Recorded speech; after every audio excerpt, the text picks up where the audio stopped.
gameranx here to give you the top 10 new games of August 2015. After a slow July month, things are finally swinging back around in August, and we got a lot of games to talk about, so let's get started with number 10.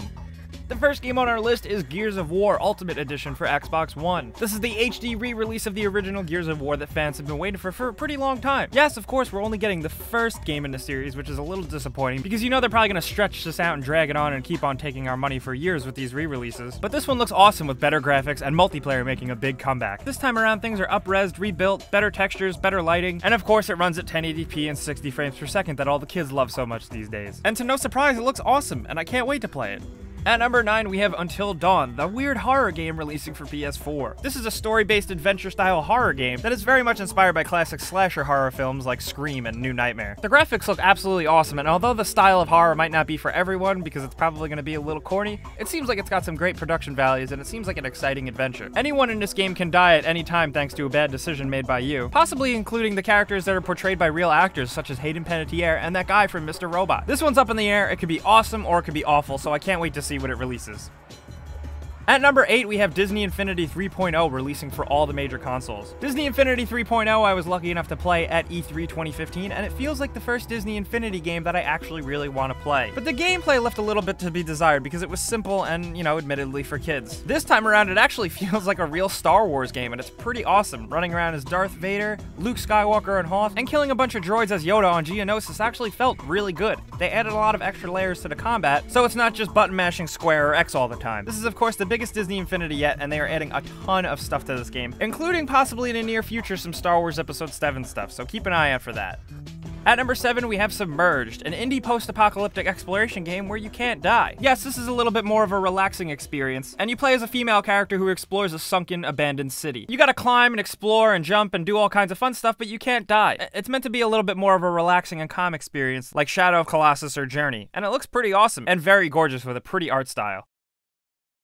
At number 6, we have Armikrog. The Kickstarter-funded game is finally releasing this month. It's been a long time coming. From those of you that don't know, Armikrog is from the makers of Neverhood and Skull Monkeys, which were absolutely awesome claymation fun games. Armikrog takes that same style and brings it up to the 21st century, and it looks like a ton of fun, absolutely hilarious, with great music, and of course incredible animation that is claymation, which is something you never see in games. So it's definitely worth checking out, almost for that reason alone.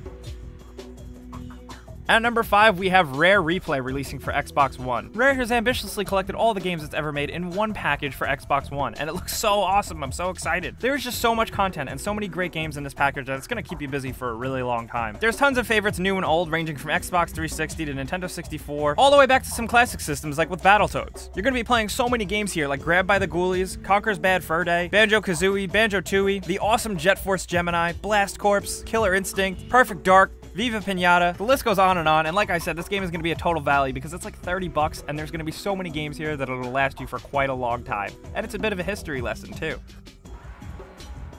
At number 4, we have Volume. This is Mike Bithel's famous stealth game that looks really awesome because it's inspired by the original Metal Gear Solid. The game is built around really hardcore classic stealth gameplay that some fans are just gonna eat up. The story of the game is basically an updated version of the Robin Hood legend, and actor Andy Serkis himself stars as one of the villains in the game. Volume is being developed by the team who made Thomas Was Alone, so if you played that, you know you should expect something awesome with Volume.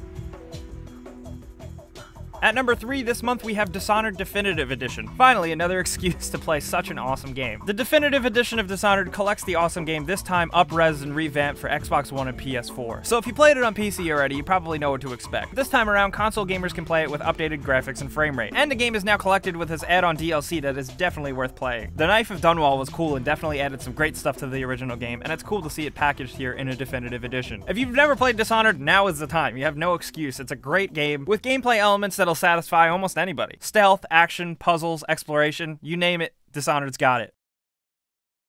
At number 2, we have Madden NFL 16, aka, what is sports? I don't even know. No, but in all seriousness, this new Madden adds a bunch of new features, obviously, of course, upgraded graphics that look amazing, and including new quarterback controls and mechanics, including body relative throws, and an obsessive amount of control for touch and rollout passes. There's also a Playmaker broadcast that looks pretty sweet and adds another layer of immersion. But as a New York Giants fan, it's really cool to see Odell Beckham Jr.'s famous catch gracing the cover, as well as being featured in a trailer. That's awesome.